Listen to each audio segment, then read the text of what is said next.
봄비가 옵니다. 오늘도 주 안에서 샬롬을 경험할 수 있기를 축복합니다. 오늘 이 히스기야의 기도는 아주 잘 알려진 그리고 유명한 기도이죠. 그런데 이 기도의 정확한 의미를 우리가 알기에는 매우 복잡한 역사적 구조를 갖고 있어서 오늘은 우리가 기본적으로 들어왔던 히스기야가 병이 들었다.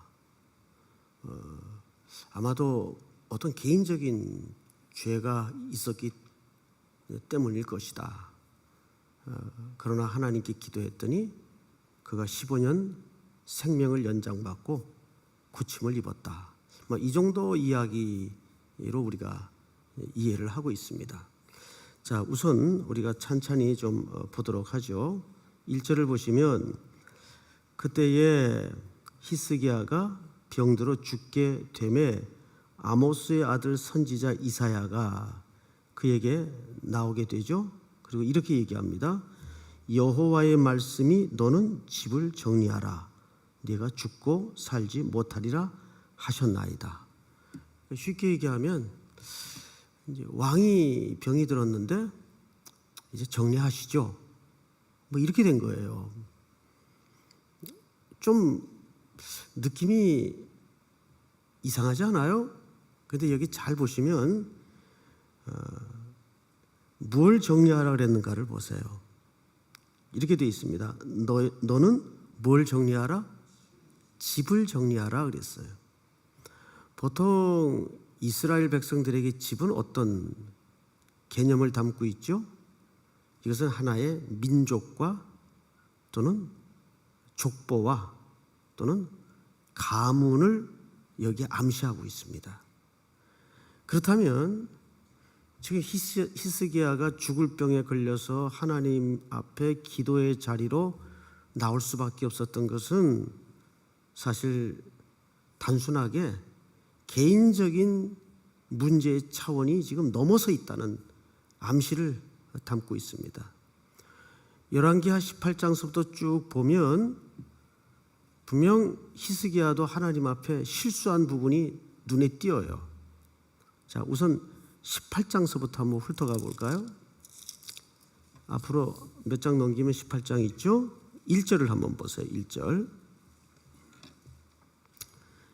이스라엘의 왕 엘라의 아들 호세아 제3년에 유다 왕 아스의 아들 히스기야가 왕이 되니. 자, 여러분, 히스기야의 아버지 이름이 누굽니까? 아하스입니다.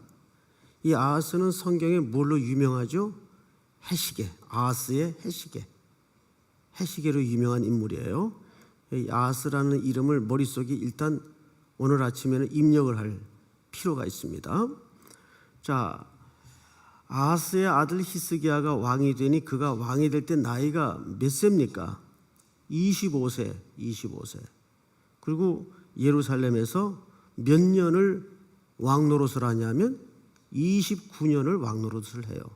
그러면 결국 히스기야가 몇 살에 죽었다는 결과가 나오냐면 이 새벽부터 좀 산수를 시켜서 죄송한데 54세에 죽어요. 54세. 그러니까 거기서 15년을 연장받은 나이니까 몇 세 때 죽을 병이 발병된 겁니까? 39살입니다. 그러니까 왕이 된 지 몇 년이죠? 14년 만이에요. 무슨 소리인지 알겠죠? 다시 한번 더듬어 드릴게요. 25세에 왕이 돼서 54세 죽어요. 그러면 29년을 통치했다는 얘기인데 그가 54세에 죽었다면 그게 15년 연장받은 나이라고요. 그러면 죽을 병이 걸렸던 때가 39살이라는 결론이 됩니다. 39살이면 여러분 왕이 된 지 몇 년 만입니까? 14년 만이에요. 14년 만에 어떤 일이 있었는가를 한번 보죠. 13절을 한번 볼까요? 13절. 히스기야 왕 제14년에 아수르 왕 사네립이 올라와서 이 14년에 죽을 병이 걸렸는데 이때 국가적으로는 어떤 위기가 있었는가 하면 아수르가 침공을 한 거예요. 그러니까 엎친 데 덮친 격이 된 겁니다. 안 좋은 일은 늘 겹겹이 오게 돼 있죠. 아수르가 침공을 한 데다가 지금 정작 가장 국가의 책임자는 죽을 병이 걸려 있어요. 자, 이 아수르의 침공과 또 히스기야의 죽을 병에는 어떤 함수 관계가 있다는 암시를 여기서 우리가 만나야 됩니다. 어떤 일이 있었는가? 조금 우리 교독을 한번 해봅니다. 히스기야 왕 13절입니다. 제14년에 39살 되던 해죠. 아수르 왕 사네립이 올라와서 유다 모든 견고한 성읍들을 쳐서 점령함에 14절 다 같이 읽습니다. 시작. 유다의 왕 히스기야가 라기스로 사람을 보내어 아수르 왕에게 이르되 내가 범죄하였나이다. 나를 떠나 돌아가소서. 왕이 내게 지우시는 것을 내가 당하리이다 하였더니 아수르 왕이 곧 은 300달란트와 금 30달란트를 정하여 유다 왕 히스기야에게 내게 한지라. 유다 왕이 히스기야가 이제 결국 조공을 다시 바치기로 결정을 한 겁니다. 15절 히스기야가 이에 여호와의 성전과 왕궁 곳간에 있는 은을 다 주었고 16절 다 같이 시작. 또 그때에 유다 왕 히스기야가 여호와의 성전 문의 금과 자기가 모든 기둥에 입힌 금을 벗겨 모두 아수르 왕에게 주었더라. 하나님의 성전에 입혀졌던 모든 은금을 다 벗겨서 아수르 왕에게 줘버립니다. 곳간에 있는 것들도 다 내줍니다. 누가 한 일이에요? 히스기야가 한 일이에요. 여기서 멈추지 않아요. 그 다음 절을 제가 읽겠습니다. 17절. 아수르 왕이 한 얘기입니다. 아수르 왕이 다르단과 랍사리스와 랍사게로 하여금 대군을 거느리고 라기스에서부터 예루살렘으로 가서 히스기야 왕을 치게 하매. 이게 무슨 뜻입니까? 조공을 바쳤는데도 그 물질로 해결하려 했던 특별히 여호와의 전을 전부 열어서 벗겨서 갖다 바친 그 금전적으로 해결하려 했던 의도와 시도가 성공한 겁니까? 실패한 겁니까? 아무 소용이 없게 됐어요. 여전히 아수르는 더 포악성을 가지고 예루살렘을 침공합니다. 자, 17절 히스기야 왕을 치게 하며 그들이 예루살렘으로 올라가니라. 그들이 올라가서 윗못 수도 곁 곧 세탁자의 밭에 있는 큰 길에 이르러 서니라. 18절 시작. 그들이 왕을 부르매 hil기야의 아들로서 왕궁의 책임자인 엘리야김과 서기관 셈나와 아삽의 아들 사관 요아가 그에게 나아가니. 그들이 예루살렘에 쳐들어와서 이제 왕을 불렀죠. 히스기야를. 그랬더니 밑에 관료들이 대신 나간 겁니다. 그때 이 유다를 향해서 이들의 이야기를 좀 조심해서 들어보세요. 19절 랍사게가 그들에게 이르되 너희는 히스기야에게 말하라. 대왕 아수르 왕의 말씀이 네가 의뢰하는 이 의뢰가 무엇이냐? 이 무슨 얘기냐 하면 왜 아수르를 의지하지 않고 다른 것을 의지하느냐? 그러면 다른 것 뭘 의지했나? 20절 다 같이 시작. 내가 싸울 만한 계교와 용력이 있다고 한 다마는 이는 입에 붙어 있는 말뿐 아니라 내가 이제 누구를 의뢰하고 나를 반역하였느냐? 이제 네가 너를 위하여 저 상한 갈대 지팡이 누구를 의뢰하는도다? 애굽을 의뢰하도다. 사람이 그것을 의지하면 그 손에 찔려 들어갈지라. 애굽의 왕 바로는 그에게 의뢰하는 모든 자에게 이와 같으리라. 놀랍게도 유다 왕 히스기야는 정치적으로 친아수르 정책을 계속 유지해 오다가 싹 돌아서 버리고, 이것은 선조 때 이미 쭉 진행되던 일이에요. 누구를 의지하기로 결정을 했던 겁니까? 애굽을 의지하기로 결정을 하니까 아수르가 병력들을 데리고 밀고 들어온 겁니다. 여러분, 그러면 이러한 일들이 언제부터 시작되었는가를 잘 생각을 하셔야 돼요. 우리 한 군데만 더 보죠. 역대기를 좀 띄워주세요. 시간 관계상 좀 자막을 보면서, 이제 히스기야 아버지 때부터 저질러졌던 역사의 구정물들이에요. 그때에 아스 왕이 히스기야 아버지입니다. 아수르 왕에게 사람을 보내어 도와주기를 구하였으니 이는 에돔 사람들이 다시 와서 유다를 치고 그의 백성을 사로잡았음이며, 에돔이 쳐들어오니까 아수르 왕에게 도움을 청했겠죠. 18절 시작. 블레셋 사람들도 유다의 평지와 남방 성읍들을 침노하여 벳세메스와 아알론과 그데롯과 소고 및 그 주변 마을들과 딥나 및 그 주변 마을들과 김소 및 그 주변 마을들을 점령하고 거기에 살았으니.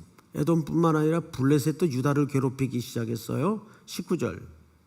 이는 이스라엘 왕 아하스가 유다에서 망령되이 행하여 여호와께 크게 범죄하였으므로 여호와께서 유다를 낮추심이라. 그러니까 이런 모든 정치적인 풍파와 환란이 하나님 앞에 크게 범죄한 결과로 지금 벌어지고 있는 일인데, 계속 히스기야의 아버지 아하스는 누구에게 도움을 청하고 있죠? 아수르에게 도움을 청하고 있는 거예요. 다음 절 시작. 아수르 왕 디글랏 빌레셀이 그에게 이르렀으나 돕지 아니하고 도리어 그를 공격하였더라. 도움을 청했더니 아수르는 오히려 돕지 않고 오히려 공격을 하고 들어왔어요.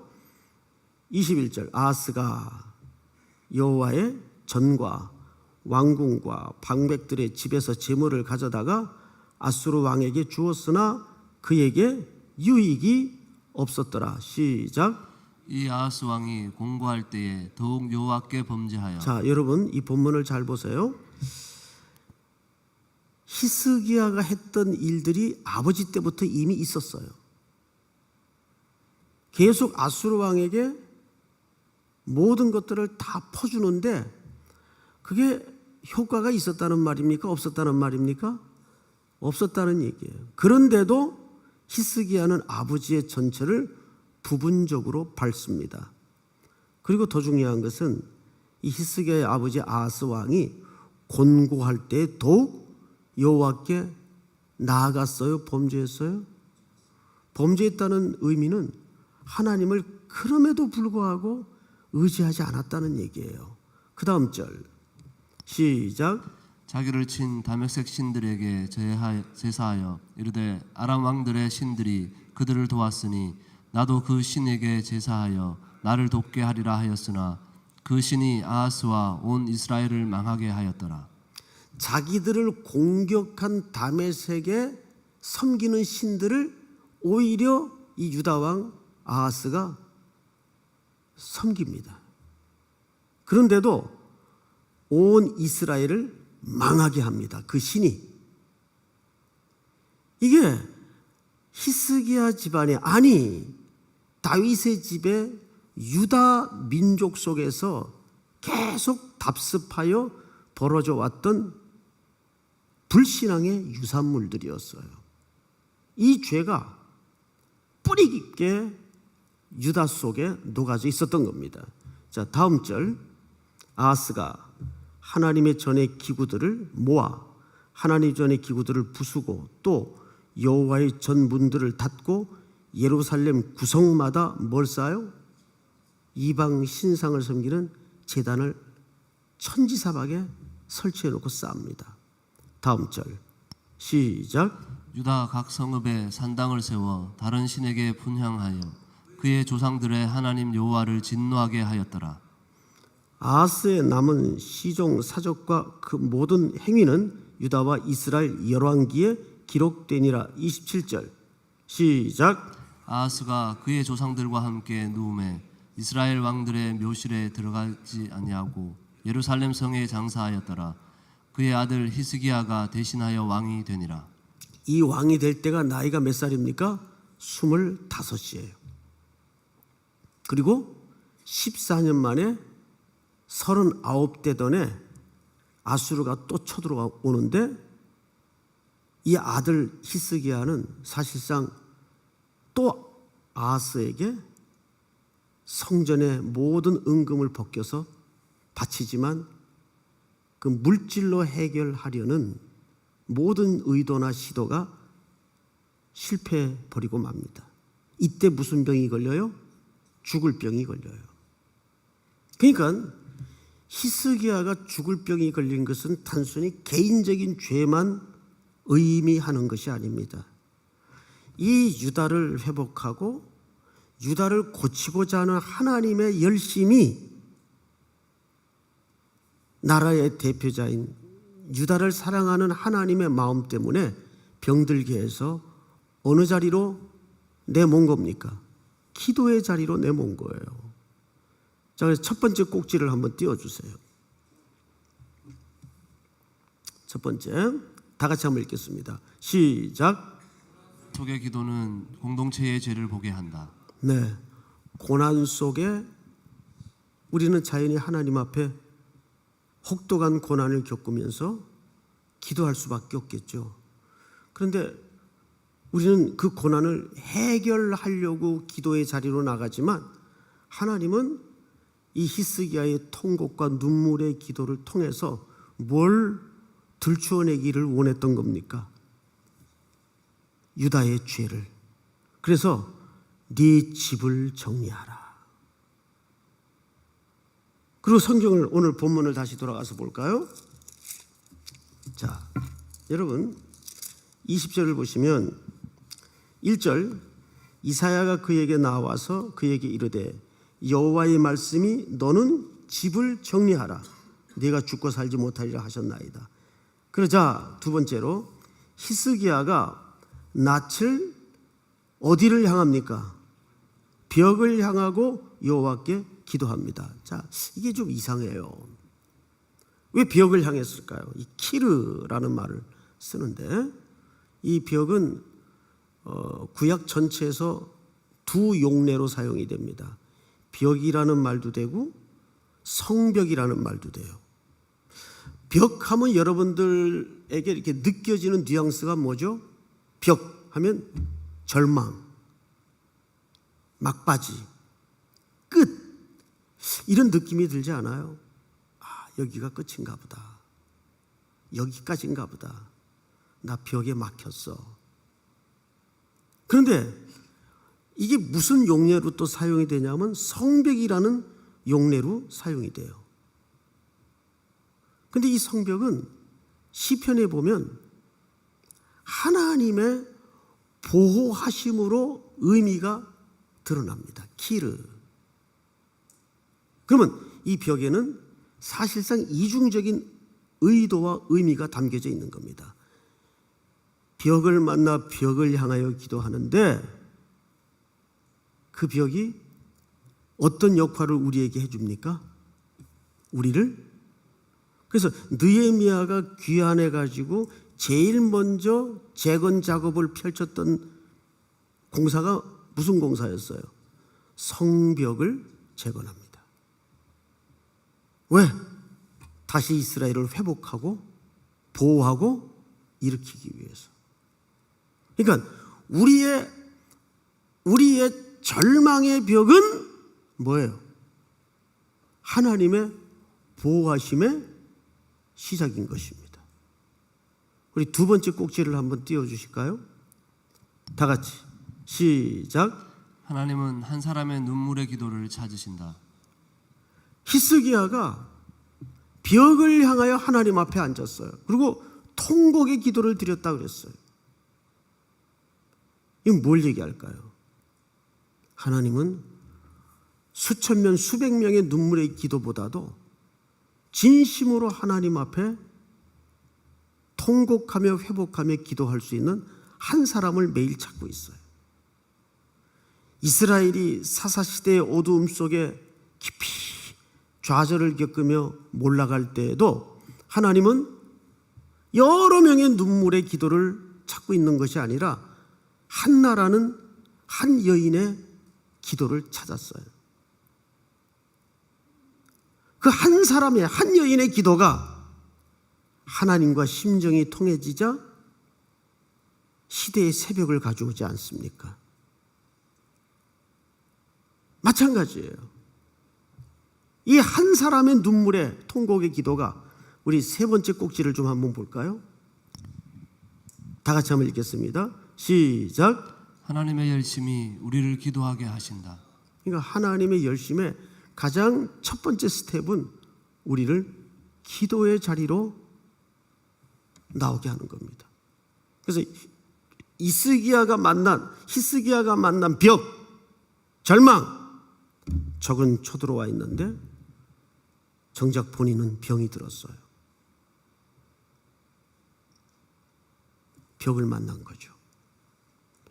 근데 그 벽은 진짜 하나님의 보호하심이 시작되는 시작의 자리입니다. 인간의 벽은, 따라서 합니다. 인간의 벽은 하나님의 성벽이 되신다. 믿습니까?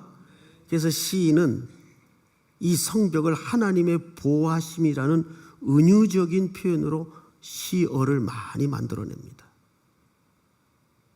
인간의 벽은 하나님의 성벽으로 바뀌는 역사가 나타나요. 누가 벽을 만났습니까? 바로 그 자리가 하나님의 성벽이 둘러쳐지는 자리임을 믿으시기 바랍니다. 자, 우리는 이제 마지막으로 몇 절을 보시냐면, 자막을 좀 한번 보겠는데, 열왕기하 19장 31절을 한번 보십시다. 앞에 열왕기하 19장 31절 다 같이 읽겠습니다. 시작. 더 나올 것이요 피하는 자는 시온산에서부터 나오리니 여호와의 열심이 이 일을 이루리라 하셨나이다 하니라. 무엇이 이 일을 이루리라? 여호와의 열심이 이 일을 이루리라. 그 여호와의 열심이 한 기도할 수 있는 자를 찾으셔서 벽을 향하여 하나님의 성벽 되심을 구하도록 눈물의 기도를 뿌리게 하는 거예요.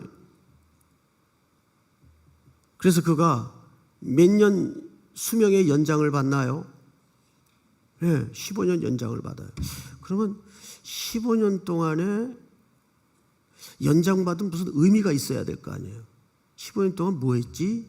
히스기야가, 여러분, 히스기야가 54세에 죽고 그때 21장 1절을 보세요. 21장 1절 앞을 보시면 다 같이 읽습니다.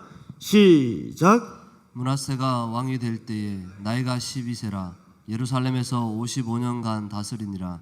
그의 어머니의 이름은 헵시바더라. 네, 여러분, 므낫세가 몇 살에 왕이 됩니까?